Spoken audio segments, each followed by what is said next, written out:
Chers PlayCN, bonsoir. Écoutez, bienvenue dans ce Facebook Live. Nous sommes le 28 septembre 2021. Ça fait quelques mois maintenant qu'il n'y a pas eu, durant cette période d'été, si je puis dire, été de Facebook. Donc je suis ravi de vous retrouver et nous avons reçu d'ores et déjà des questions, mais comme d'habitude, vous pouvez aussi en poser au fur et à mesure de notre discussion de ce soir. Alors, il y a deux gros points qui sont un peu dans l'actualité. Je vais commencer par, on va dire, celui qui vous a agité un petit peu pendant pas mal de temps. Il s'agit de la gestion différenciée. Alors, j'ai reçu des différents courriers, messages tout au long de l'été et encore jusqu'à aujourd'hui pour savoir est-ce qu'on pourrait revoir le concept de gestion différenciée. Donc ça c'était Sébastien qui me posait la question. Oui à la biodiversité, à l'environnement, mais réalisons-le avec bon sens. Je suis plutôt d'accord sur cette réflexion. Il y avait aussi, mais où est-ce qu'on a pris une décision pourquoi les habitants n'ont pas été consultés? C'est vrai qu'on a l'habitude de vous consulter sur quasiment tous les sujets, même parfois les plus infimes. Mais alors, je passe sur les nombreux messages qu'on a reçus, et puis j'ai croisé beaucoup de gens. Alors, d'où ça vient? La gestion des différenciés, on n'a rien inventé, hein, c'est quelque chose qui est commun à beaucoup de villes en France. Ça évolue de manière importante dans une grande typologie de communes. L'idée étant de réintroduire la biodiversité en ville et pas seulement la biodiversité loin des zones habitées. Quand on se promène en forêt ou dans les bords de champs, on est toujours ravi d'avoir de grandes herbes et des arbres et des choses un petit peu fouillis. C'est bucolique, mais chose qu'on accepte mal quand il s'agit du bout de la rue. Alors cette année, on a été un peu dépassé quand même, je dois l'avouer, parce que pour ceux qui ont lu l'édito que j'ai fait dans le journal de septembre, ils ont pu voir quelle était mon appréciation des choses. On a été un peu débordé, du coup il y a à revoir complètement les choses. Il y a eu une météo exécrable tout l'été avec des alternances de pluie-soleil qui a complètement accéléré la pousse un peu partout, si bien que les équipes des espaces verts n'arrivaient tout simplement pas à suivre, même avec tous leurs efforts. Et puis, on a besoin aussi de former les équipes, on a besoin aussi de revoir les secteurs qu'on souhaite, on va dire, laisser pousser. Alors, pourquoi laisser pousser? C'est tout simplement parce que on voit apparaître des espèces florales, des espèces végétales, des espèces d'insectes aussi. Alors pas que des choses qu'on a envie de voir, hein, évidemment, puisque la biodiversité, ce n'est pas un catalogue sur lequel on peut appuyer et dire je sélectionne telle chose. On prend toute la nature comme elle est. Mais on a été peut-être un peu gourmand sur le nombre d'espaces sur lesquels on a laissé les choses un peu se faire. Il était prévu de toute façon à la fin de l'été de revenir à une situation normale puisque la période propice à développer la biodiversité était un petit peu passée. Donc ça, c'est quelque chose qui était en cours. C'est en cours aujourd'hui. Et aujourd'hui, on a quasiment, à quelques petites exceptions près, quasiment tout rattrapé. En ce moment même, les services des espaces verts sont tous les jours au travail pour désherber. Ça fait aussi maintenant, depuis 2008, que nous avons abandonné l'usage des produits phytosanitaires, les fameux Roundup et autres herbicides. À l'époque, nous n'étions pas contraints. Aujourd'hui, la loi contraint l'ensemble des collectivités territoriales de France à ne pas plus faire usage des phytosanitaires. Donc c'était plutôt une bonne chose pour la santé humaine. Ceci dit, ça amène aussi un besoin absolument colossal de revoir, de repasser à chaque fois, partout, et c'est un travail assez dantesque quand on gère une ville. C'est pour ça aussi que quand vous vous promenez dans d'autres communes, hein, puisque évidemment nous ne faisons pas exception, eh bien vous pouvez constater des herbes folles. Alors j'aime pas trop les appeler mauvaises herbes, puisque je vois pas pourquoi on les qualifierait de mauvaises. C'est des herbes, voilà, mais sauf qu'elles poussent pas là où on attend à les voir pousser. On aime bien toujours domestiquer la nature. Ceci dit, la nature reprend ses droits très très vite. Voilà, donc il a été décidé avec l'ensemble de vos élus de revoir la copie, de faire mieux, moins, et de aussi en profiter pour faire quelques ateliers de sensibilisation à l'environnement pour permettre à ceux qui le souhaitent de pouvoir participer à tout simplement l'apprentissage de c'est quoi la nature en vrai. Voilà. Euh, donc, alors, pardon, excusez-moi, j'ai un petit bug informatique. Voilà. Donc rendez-vous au printemps prochain sur ce dossier et d'ici là on aura peut-être d'autres soucis à régler comme la neige peut-être l'hiver, mais on se tient prêt. En tout cas sur les moustiques on a fait le nécessaire. Sur les chenilles processionnaires, c'est la première année aujourd'hui, cette année où on n'a pas eu à relever des nids, hein, voilà, puisqu'il y a un gros travail préventif qui est réalisé par les équipes et puis par l'entreprise qui nous accompagne sur cette thématique. Voilà, donc on est toujours dans une démarche d'amélioration permanente. Est-ce qu'il y a des questions sur ce sujet qui sont arrivées? Non. Alors j'enchaîne sur la fibre optique. Alors la fibre optique... ça m'occupe à peu près tous les jours. Puisque tous les jours nous recevons des messages divers et variés de personnes qui sont coupées. Là j'ai encore un élu qui vient de me prévenir que chez lui il était coupé. Et c'est comme ça toute la journée. C'est absolument insupportable. Alors, qu'est-ce qu'on fait? Qu'est-ce que la mairie fait? Quel est son niveau de responsabilité? Qu'est-ce qu'on peut faire? D'abord, la commune, et j'en suis un de ses architectes au départ, on a souhaité que l'agglomération puisse prendre à bras-le-corps le problème du trop faible débit que nous avions sur notre secteur. Donc l'agglomération a confié à un syndicat qui s'appelle le CIPEREC le travail et la responsabilité de déployer une fibre optique sur certaines communes de l'ancien Val d'Orge, donc entre autres Plessis-Pathé. Il y a eu un petit peu pas mal d'argent d'ailleurs de mise sur la table pour cela. Donc sans cela, aujourd'hui, pas grand monde encore aujourd'hui au Plessis-Pathé n'aurait la fibre optique. Ensuite, au départ, les gros opérateurs n'étaient pas très tentés de venir. Voilà, donc ils avaient leur propre stratégie commerciale, ça les regarde.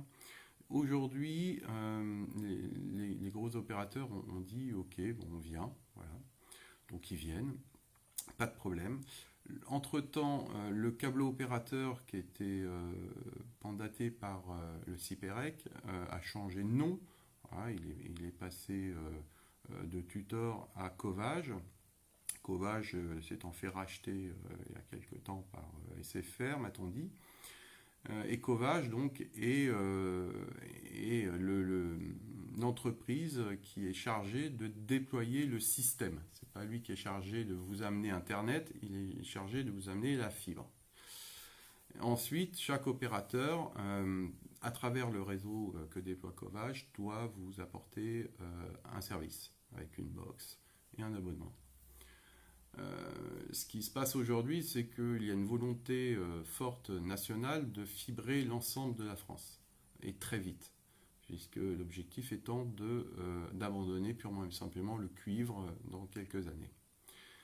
Fibrer la France, c'est bien, mais quand ça marche, c'est quand même mieux. Bon, aujourd'hui, la vitesse ne se conjugue pas avec la qualité du service.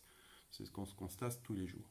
Donc nous avons des intervenants, des techniciens divers et variés, des sous-traitants, des sous-sous-traitants qui passent leur temps à sillonner nos rues, à ouvrir des chambres, à ouvrir des armoires et parfois pour certains à mettre une sacrée pagaille.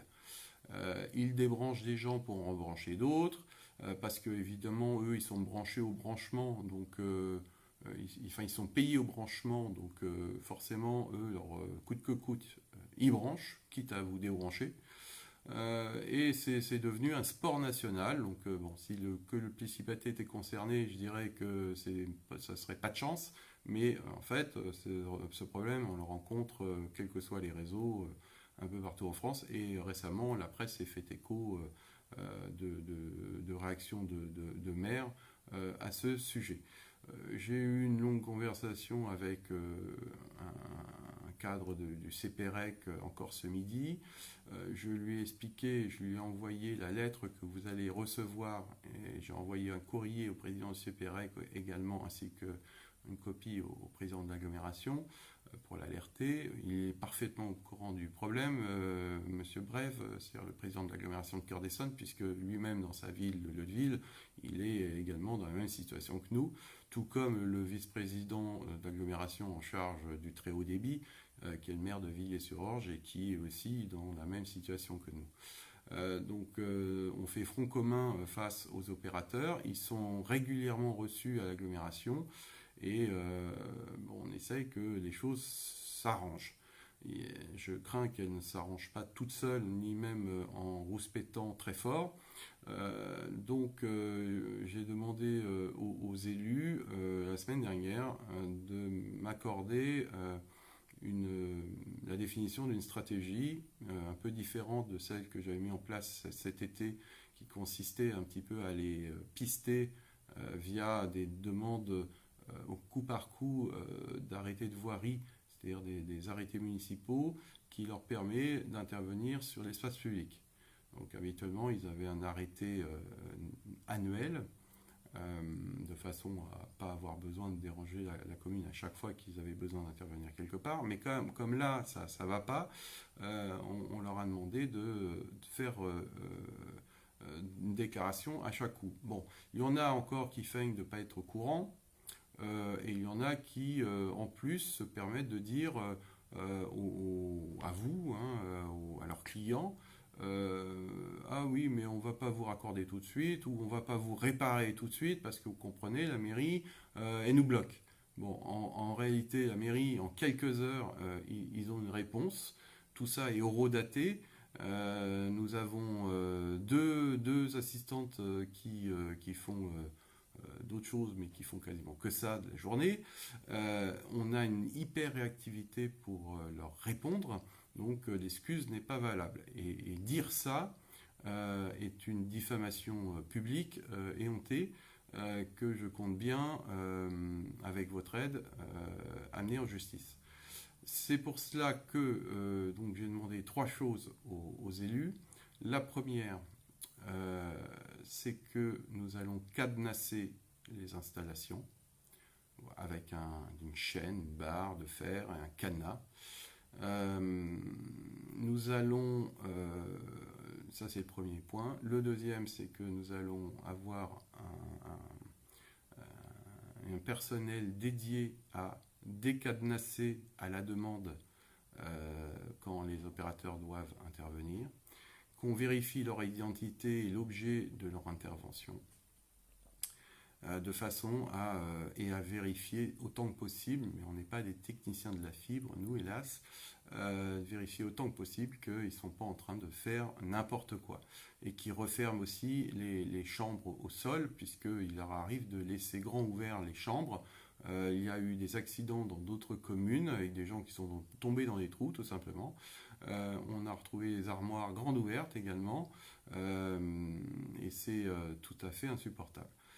Voilà, donc ils vont avoir, passez-moi l'expression, un garde-chaume derrière eux. Et ça dans des horaires raisonnables, puisque les passages n'importe quand, à tout bout de champ, on va leur fixer des horaires qui sont larges quand même, de 8h à 18h, mais qui vont pas dépasser les 20h, 21h parfois, ou alors ils se permettent de passer n'importe quand. Les opérateurs, eux, ont un problème de personnel, c'est-à-dire qu'ils ne peuvent pas recruter, puisque aujourd'hui ils sont en pic d'activité très très fort. Et cette pic d'activité liée au déploiement de la fibre en France ne va pas durer. Évidemment, au bout d'un moment, tout ça sera derrière nous, on espère. Mais que faire de ce personnel s'ils l'embauchent maintenant? C'est ça leur raisonnement. Donc ils disent, ben écoutez, au lieu d'avoir notre propre personnel, on prend des sous-traitants qui sont parfois des auto-entrepreneurs. Hier, ils montaient des pneus dans un garage. Aujourd'hui, ils font de la fibre. Voilà, donc ils se forment très très vite et puis quitte à faire un peu n'importe quoi. Donc voilà, premier point, on verrouille. Deuxième, on a un surveillant. Et troisième point, je constitue un dossier à l'intention d'un avocat pour voir s'il y a possibilité d'aller en justice, sachant que nous n'avons aucun lien contractuel, ni de près ni de loin, avec les activités de ces entreprises. Ils ne font que, après tout, utiliser un réseau qui ne nous appartient pas, et pour des services qui ne sont pas les services de la commune. Donc le moyen juridique, le fil est ténu, mais bon, on peut toujours essayer, en tout cas. Parce que à un moment donné, il faut que ça cesse. L'ARCEP aujourd'hui, qui est l'autorité de régulation des télécoms, l'ARCEP est bien au courant du problème. Ils n'en sont pas encore pleinement saisis, puisque eux, leur stratégie, c'est de répondre aux objectifs du gouvernement, c'est d'aller vite. Voilà, aller vite.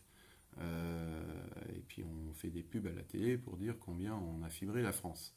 Le problème, c'est que nous, on veut que ça marche. Voilà. Et on a plus qu'assez d'être coupé en permanence. C'est absolument insupportable. Voilà, donc vous allez recevoir une lettre de ma part en vous demandant aussi des témoignages qui me serviront pour le dossier juridique, qui serviront pour appuyer un petit peu, pour dire on ne raconte pas n'importe quoi, c'est pas encore un maire qui se plaint dans son coin inutilement. Non, c'est vrai. Et c'est pas, je raconte pas des blagues. Voilà, c'est un vrai problème. Donc on veut être pris au sérieux. Pour ça, j'ai besoin de constituer un gros dossier, un très gros dossier. On a déjà beaucoup de choses, mais j'en veux encore. Voilà. Voilà pour la fibre. Alors, juste, je termine par ce point-là parce que il y en a qui n'ont toujours pas compris. Il y en a un, en tout cas, qui n'a pas compris. Alors, s'il m'écoute ce soir, peut-être qu'il va finir par comprendre.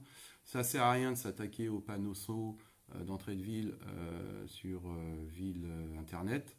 Le label ville Internet n'a rien à voir avec la question de la fibre optique. La belle ville Internet, c'est juste la reconnaissance par l'association des villes Internet que nous mettons en place tout un tas de moyens techniques au bénéfice de la population par l'intermédiaire du numérique. Voilà, donc les les tableaux numériques à l'école, par exemple, ça c'est dans le label. Les Facebook Live, comme ça, là, c'est dans le label. Enfin, il y a plus de 80 actions numériques aujourd'hui qui sont répertoriées. Et ce qui nous vaut d'être, pour une petite commune, plutôt bien récompensé. Donc c'est pas parce que certains sont énervés avec la question de la frise, ce que je peux comprendre et que je partage, qu'il faut en faire ses choux gras ou s'énerver sur le mobilier urbain. Voilà.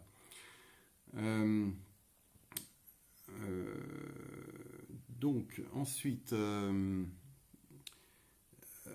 j'avais une question sur un budget était prévu pour mettre en place un espace de jeu adapté aux enfants à côté de la Rogère. C'est une question de Yannick. Alors,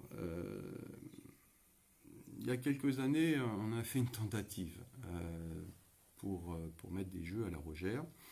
Ça m'a valu une pétition de 300 personnes qui n'en voulaient pas. Ce que je peux comprendre. Bon. Il y avait différentes localisations prévues.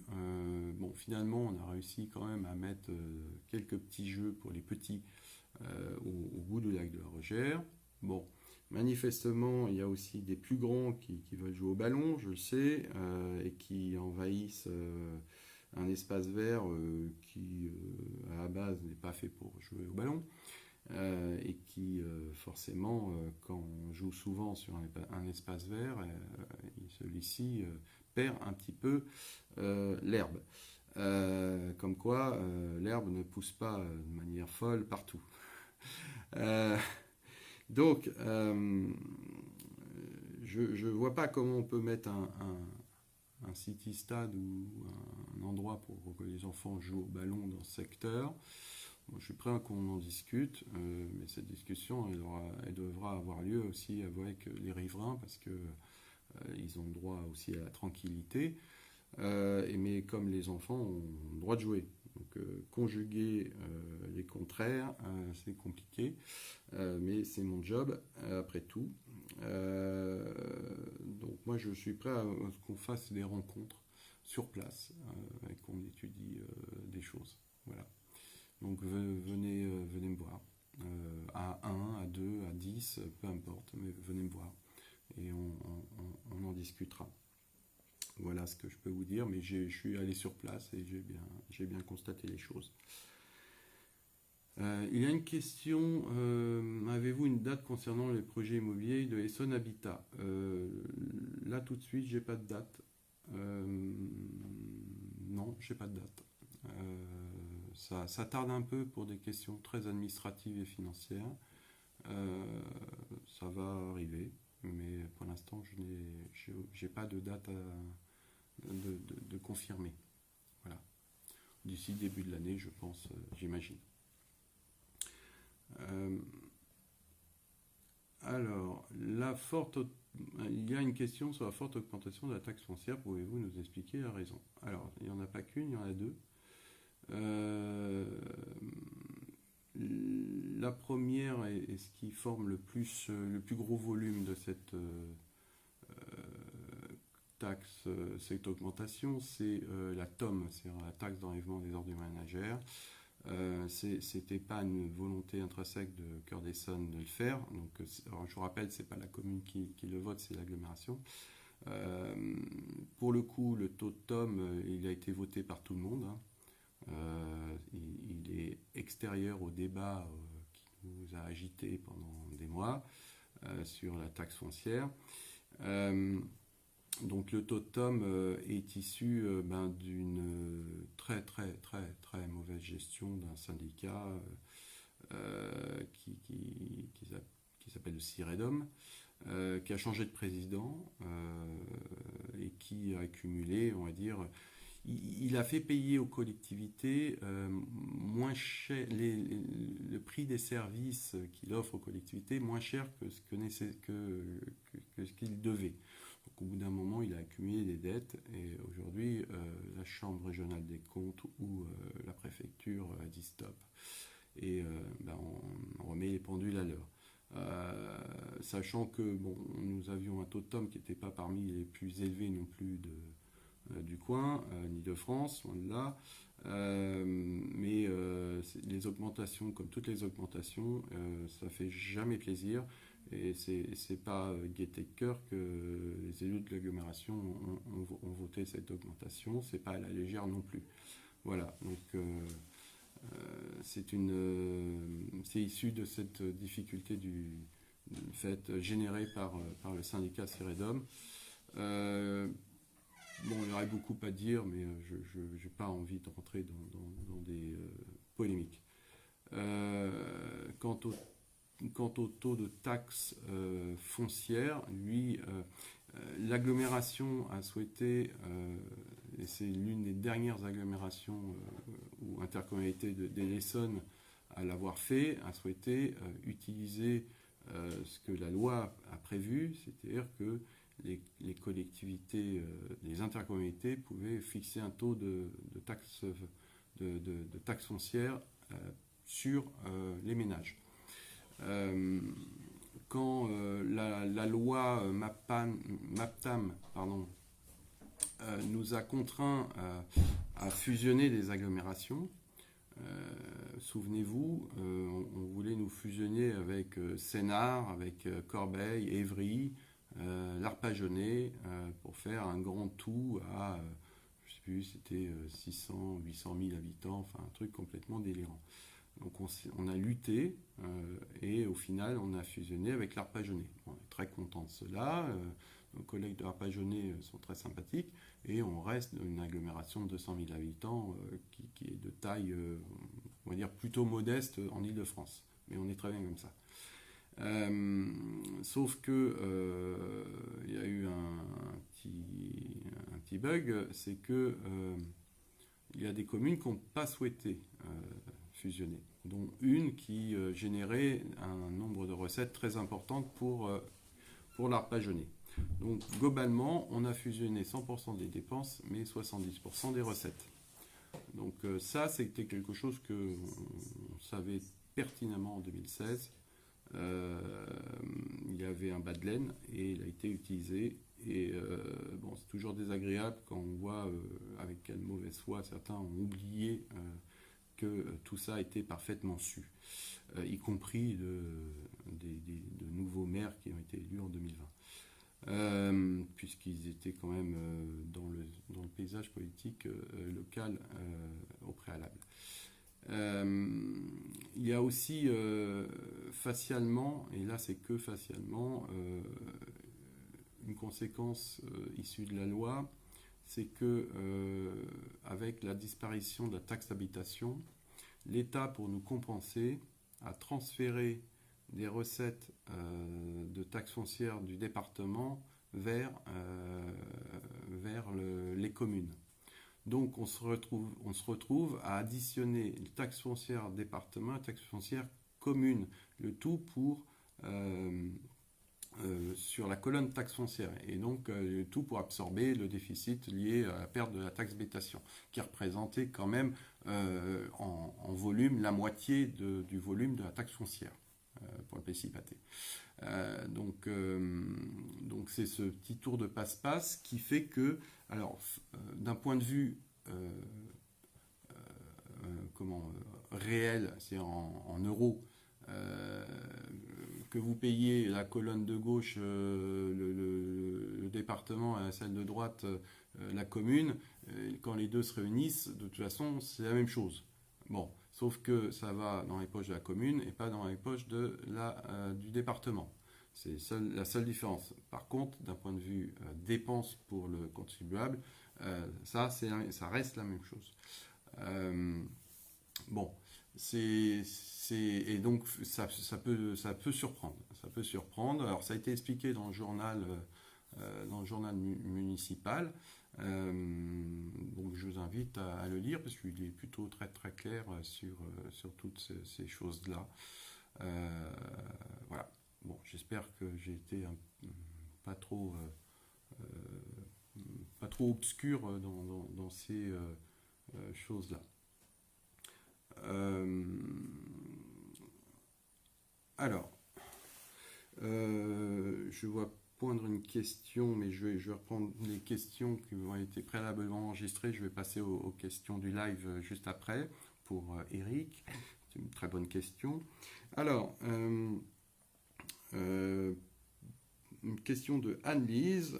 Bonjour, serait-il possible de modifier l'accès au parc car les poussettes doubles sont difficiles à manipuler entre les barrières? Je vous confirme, moi qui ai eu des jumeaux, les poussettes doubles, c'est compliqué pour aller au parc. Alors les triples, je vous en cause même pas. Il y en a. Donc, oui, c'est prévu. Nous avons lancé au début de l'été un atelier participatif sur la restructuration du parc. Et donc, dans ce cadre, nous prévoyons une modification des accès au parc. Alors, c'est toujours très compliqué ces trucs-là parce que on est entre ne pas faire rentrer les scooters. Avant, on disait les mobylettes, mais ça n'existe plus. Donc, ne pas faire rentrer les mobylettes, mais faire rentrer les poussettes. Et les deux sont pas très conciliables. Donc, mais on travaille sur trouver le système qui va bien pour répondre à cet objectif. Voilà, donc c'est prévu. Il y a une question de Michel et Chantal. Serait-il possible d'envisager de rendre définitif le passage piéton provisoire situé avenue Fergan au niveau de la pharmacie? Cela permettrait d'éviter de passer sur le trottoir devant l'école encombré à certaines heures. Oui, il a été déplacé le temps de travaux, notamment ceux de la pharmacie et de son extension, qui ont été réalisés par la commune. Écoutez, c'est plutôt une bonne idée. Voilà. Enfin, rien n'empêche de laisser en définitive un stationnement provisoire. Voilà. Aucune difficulté à cela. Alors, je reviens aux questions du live. Bonsoir, est-il prévu de construire un mur végétal ou autre aux abords de la départementale? Nous subissons de plus en plus de nuisances sonores dans le quartier de la Rogère. Alors, de plus en plus de nuisances sonores, oui, le trafic augmente. Ceci dit, le département a, il y a près d'un an, changé la chaussée en mettant une chaussée sonique qui permet d'abaisser l'intensité sonore des bruits de roulement de véhicules. Ça a été un effet assez immédiat et assez impressionnant. Bon, ceci dit, nous on considère que c'est pas suffisant. Voilà. Donc pour baisser encore l'intensité sonore de cet axe important, donc alors non pas un mur végétal parce que le végétal n'a pas assez de masse pour bien correctement abaisser le son, mais plutôt un merlon. Ça, c'est ce qui est prévu dans le cadre du quartier Charcois. Il est prévu c'est quand même beaucoup plus joli comme ça. Voilà. Donc, et ce merlon aura pour effet à la fois de protéger le quartier Charcois à côté, mais par ricochet également Pouletry et pour une partie de la Pouletry et la Rogère surtout. Voilà. Et il y a une deuxième solution aussi pour abaisser le bruit, c'est réduire la vitesse. Moi, j'ai demandé au département de réduire la vitesse de 90 à 70 km/h. Dans ces objectifs de réduction du bruit, ça m'a été refusé catégoriquement par le département, par les élus et les équipes d'ingénieurs qui travaillent à leur côté.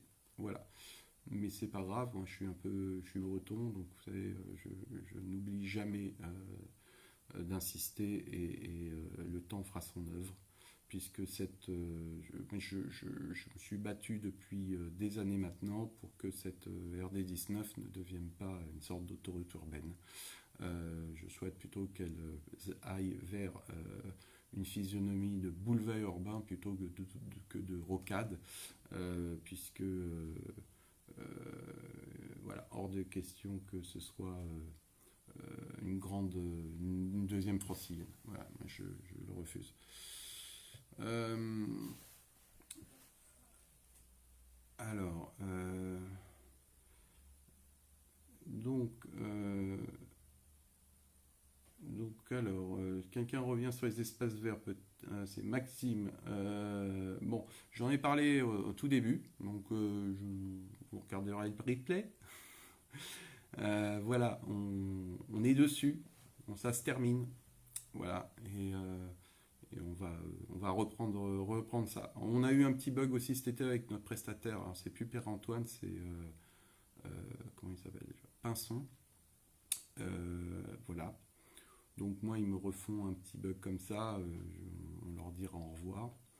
Je leur ai fait savoir, puisqu'ils étaient un peu aux abonnés absents. Bon. Il y a aussi le fait qu'il y a des moments où il y a la nidification des oiseaux. Alors, vous allez dire que je vais faire mon écolo, mais sans oiseaux, bonjour les moustiques. Enfin bon, là, je vous refais pas le cours sur la chaîne alimentaire et la biodiversité. Mais on est tous très contents d'avoir des oiseaux dans le ciel. Par contre, si on les embête quand ils nidifient, eh ben, on n'en a plus. Voilà, c'est très simple. Donc on fait attention aussi au moment où on taille. Après, c'est vrai qu'il y a des haies qui ont été mises dans des endroits vraiment pas adaptés. Ça date, surtout à la Rogère, ça date de sa construction dans les début des années 2000. Voilà, il aurait peut-être fallu faire autrement à l'époque, mais aujourd'hui c'est comme ça. Alors, j'ai une question de Sandra. Alors, comment on peut faire pour éviter d'avoir des gens du voyage sur notre commune?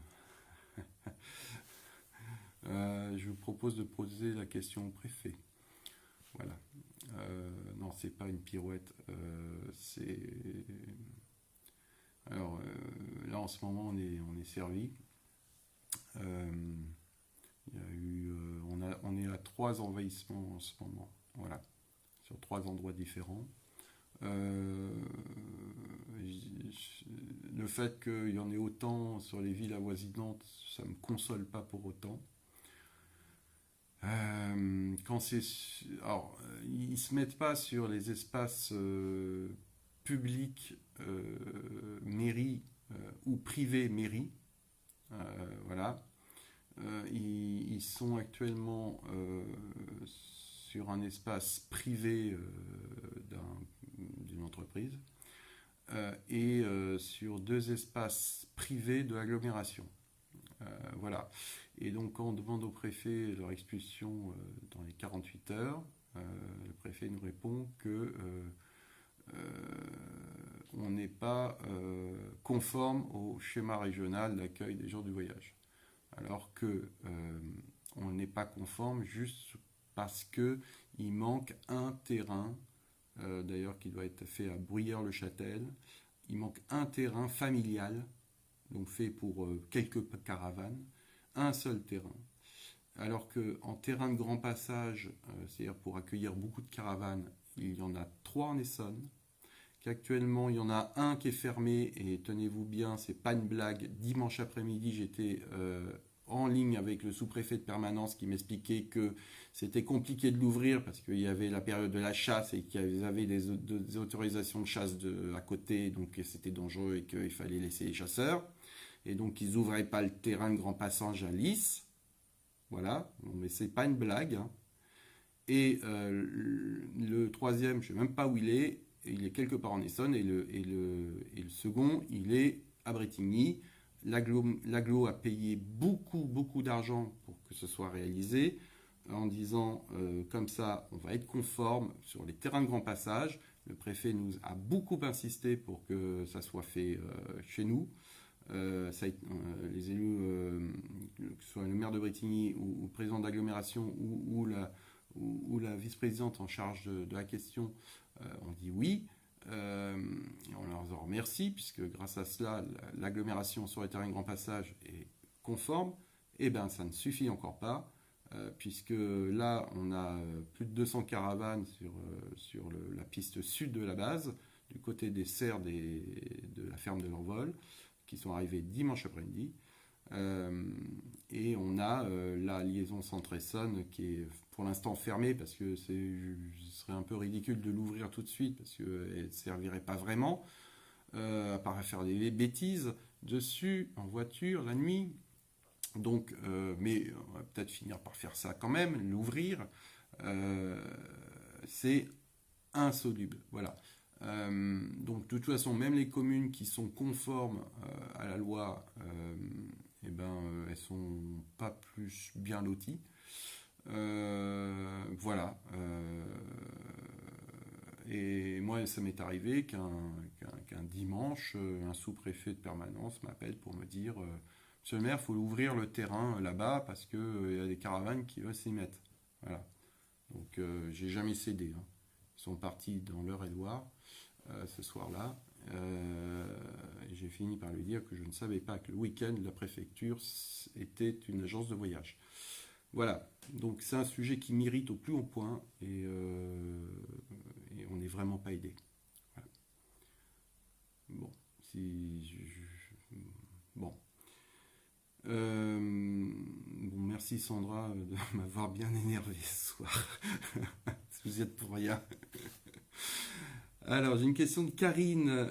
Où en sont les idées proposées lors des ateliers de réflexion sur le réaménagement de parc? Alors, très bonne question. Donc, on doit vous écrire bientôt là pour vous faire patienter un peu parce que toutes les idées ont été collationnées, répertoriées, analysées. Elles sont en cours de chiffrage, une par une, faisabilité. Bon, il y en a qui sont manifestement peut-être pas à retenir, mais elles sont très peu nombreuses. La plupart, c'est des très très bonnes propositions. On est en train de les chiffrer. Voilà. Donc on l'a pas oublié, bon. Ceci dit, on a fait cet atelier, je crois que c'était le 3 juillet. Après c'était l'été. On en a reparlé, c'était le 29 ou 30 août entre élus. Et puis depuis, on travaille dessus, voilà, dans différents services. Mais on est dessus.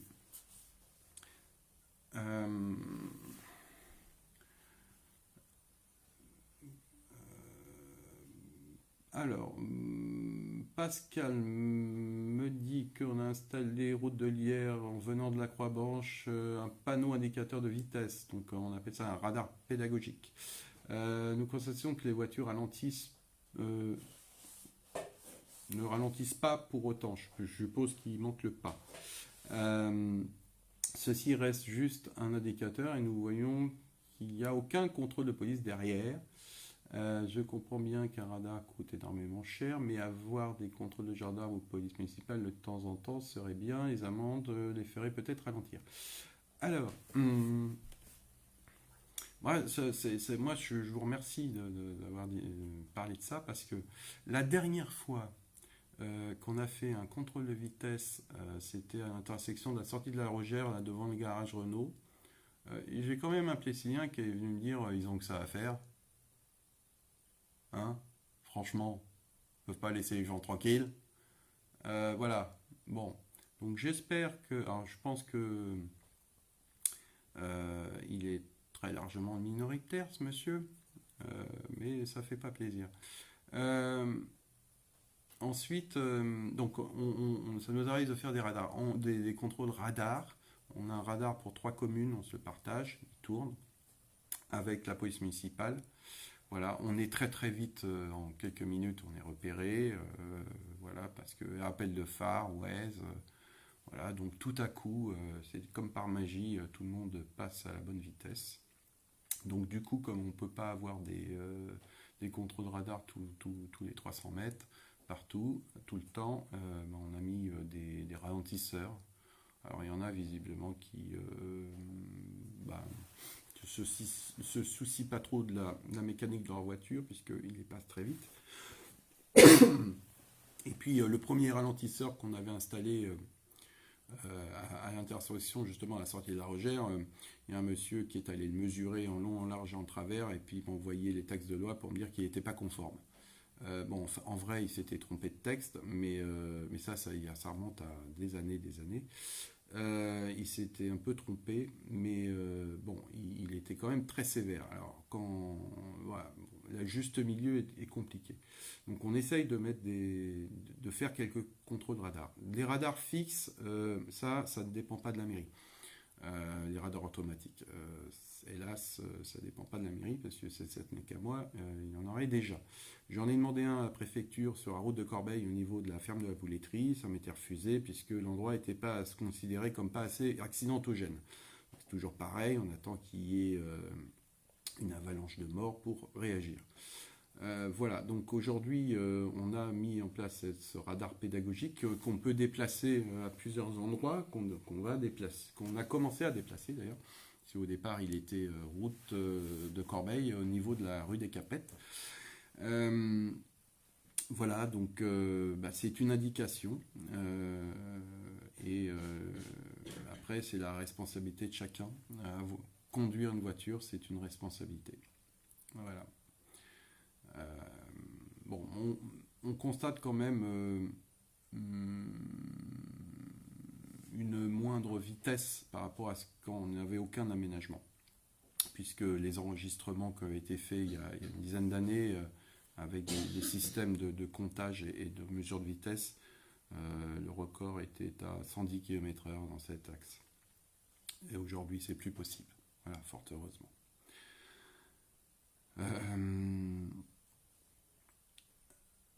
Alors ensuite, il y a Didier Bruchon qui nous demande bonsoir, pouvez-vous qu'est-ce que vous pouvez faire pour faire ralentir les voitures route de Corbeil? Cette route devient de plus en plus dangereuse chaque jour. Bon, si c'était le cas, heureusement, non, c'est pas de plus en plus dangereux. Enfin, faut pas être trop alarmiste quand même. Elle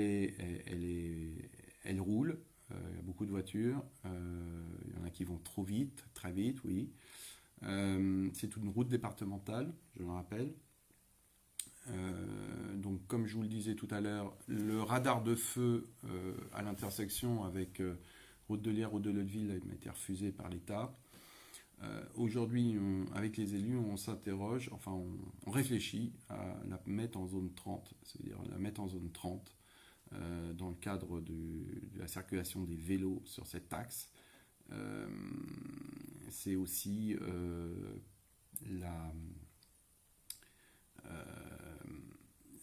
l'aménager différemment. Voilà. Alors, il y a quelques années, le département refusait systématiquement tout projet. Aujourd'hui, ils ont changé de pied. Ils ont dit, si c'est vous qui payez, on veut bien. Bon, il faut quand même leur demander, leur donner tous les plans, les géomètres, etc., avec très précisément. Il faut montrer patte blanche, comme on dit. C'est eux quand même qui signent à la fin, mais c'est nous qui payons. Donc voilà, on souhaite pouvoir complètement la reprofiler. Avec le quartier charquois, de toute façon, ça me semble complètement indispensable de pouvoir pacifier cette route de Corbeil. Et j'en profite parce que du coup c'est le moment, je voulais vous annoncer quand même une petite info, un petit retour sur des précédents Facebook Live. Il avait été suggéré de sécuriser la traversée piétonne entre la rue Mozart et le stade. Je vous annonce que les travaux pour la mise en place d'un feu tricolore avec rouge à la demande piéton est en cours de réalisation. Donc, les passages de gaines électriques sont faits, les feux sont en commande et ils devraient se poser, je pense, dans le courant du mois d'octobre. Voilà, donc ça va permettre également de sécuriser un peu plus la traversée piétonne, même si on sait très bien qu'un passage protégé et un feu rouge n'est pas une garantie absolue qu'une voiture n'écrase pas un piéton un jour. Vous le savez bien, hélas.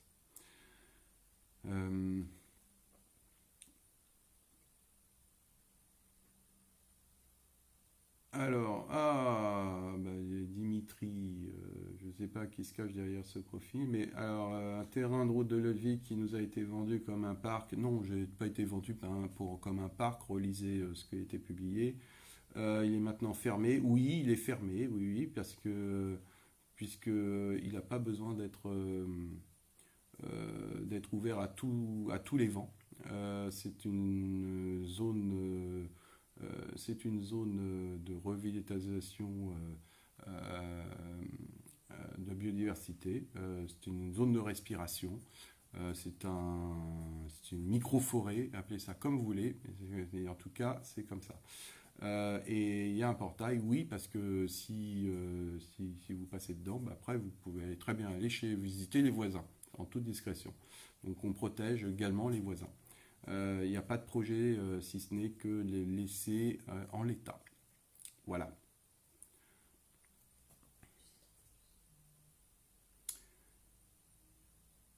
Euh,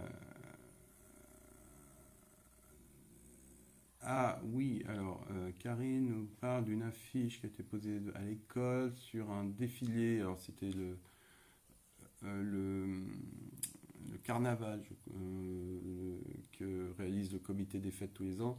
Bon, là ils l'ont annulé. Euh, j'ai eu l'info aujourd'hui, donc je vous le confirme. Je ne sais pas pourquoi. Voilà. C'est un comité des fêtes est libre et indépendant. Mais on le remercie quand il fait des actions.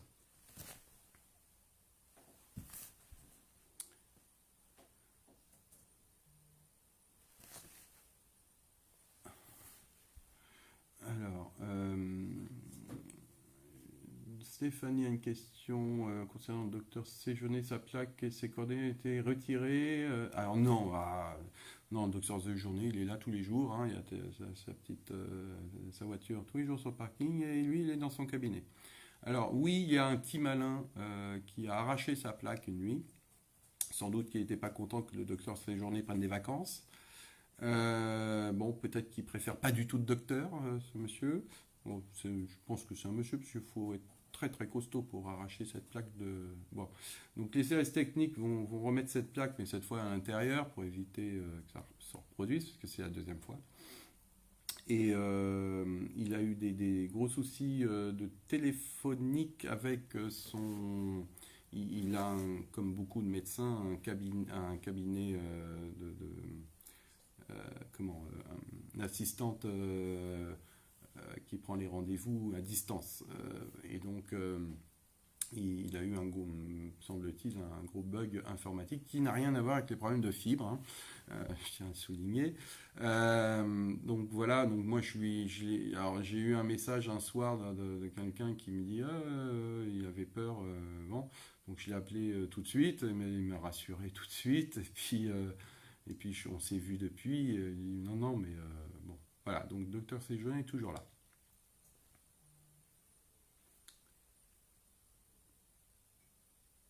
Alors, c'est peut-être le moment que je vous fasse un petit rappel sur le budget participatif.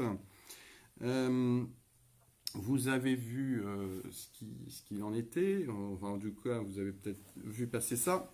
On a souhaité, à l'instar de nombreuses communes dans le monde, consacrer une somme d'argent pour réaliser des projets dont vous seriez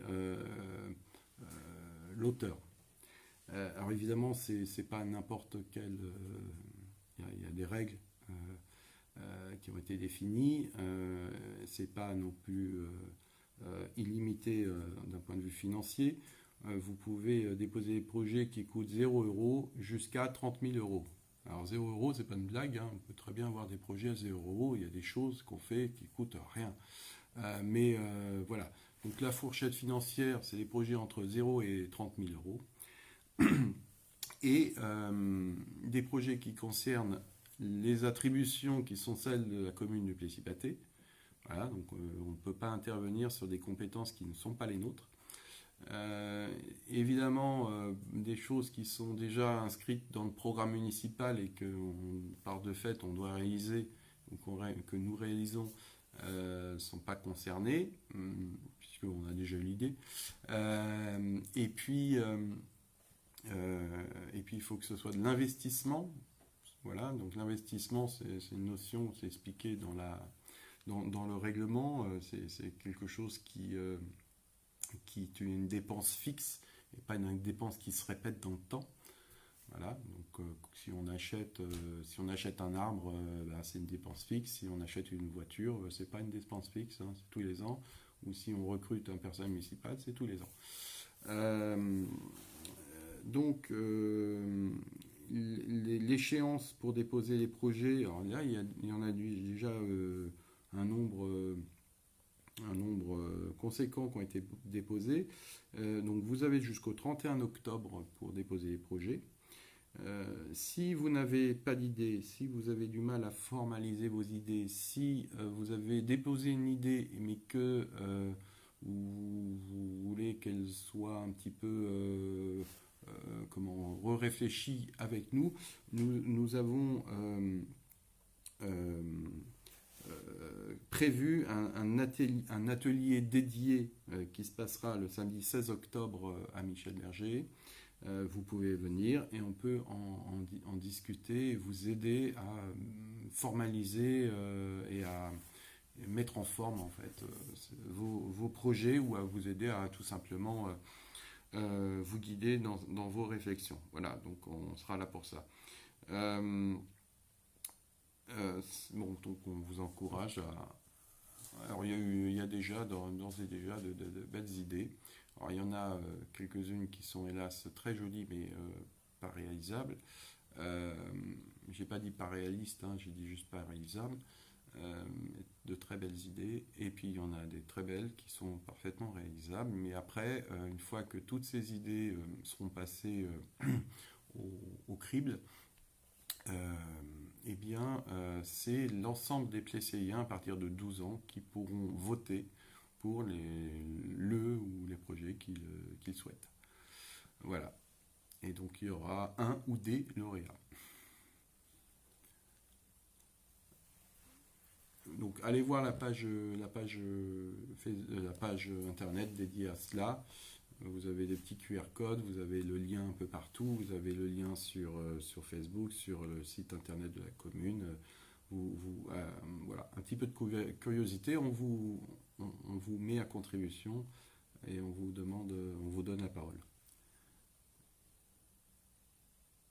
Alors, on demande s'il y a une réfection des allées du bosquet car elles sont très endommagées. Euh, oui, Yann. Oui, oui. Alors ça devait déjà être fait d'ailleurs, Euh, mais l'agglomération n'avait pas terminé le travail à l'époque. Donc c'est toujours inscrit dans notre plan voirie. Claude Bourges serait là, il me dirait exactement la date, mais c'est dans les mois qui arrivent. Voilà. Donc il y a prévu de revoir les allées du bosquet.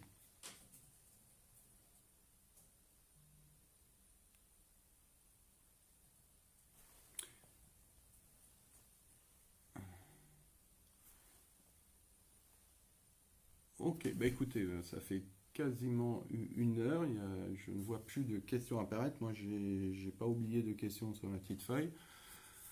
Euh, voilà, on a fait un tour d'horizon extrêmement large et ça ne m'étonne pas puisque on est au centre du quotidien. Euh, Vos élus sont au travail ainsi que l'administration communale que je remercie de, bah, de leur résilience. Comme je disais au cadre de la mairie cet après-midi, on a vécu une période extrêmement bizarre. Rentrer dans cette période a été en quelque sorte assez brutale et on n'a pas eu le choix et on s'est adapté. Mais en sortir me semble déjà beaucoup plus difficile. Reprendre nos habitudes, reprendre le train en marche, reprendre le cours de nos vies, tout cela bouleverse beaucoup de monde. Je le sens, je le vois. Je sens beaucoup de gens partout, hein, qui sont parfois un petit peu en stress, un petit peu déboussolés, un petit peu là, qui ont peut-être des fois carrément pas trop envie de retourner au travail, il y en a. Je vois aussi des gens un peu énervés, un peu plus que d'habitude. Euh, et bien, cette sortie de Covid, là, parce qu'on en sort, hein, quoi qu'on, même si c'est lent, mais cette sortie où on est encore dedans, mais pas tout à fait, eh bien, elle est assez curieuse. Je pense qu'il faut mesurer le chemin que nous avons tous parcouru collectivement et individuellement, qu'on fasse un petit peu de prise de hauteur et qu'on reste serein. Voilà, la sérénité, parce que le monde qui nous entoure est parfois beaucoup agité, beaucoup trop agité. Cette période présidentielle qui arrive n'est pas faite pour calmer les esprits. Et je crois que il ne faut pas toujours nous laisser embarquer dans nos mauvais travers, mais plutôt prendre de la hauteur. Voilà. En tout cas, ça m'a fait très plaisir d'avoir autant de diversité de questions. J'espère pouvoir avoir répondu le plus précisément possible. On fait notre mieux, on ne fait pas de la magie, on est au travail. Si vous avez des questions plus précises, si vous estimez que ce n'était pas assez comme réponse, vous pouvez toujours nous écrire, on vous répondra, comme à chaque fois. On essaye de jamais louper vos questions. Merci, très bonne soirée à vous.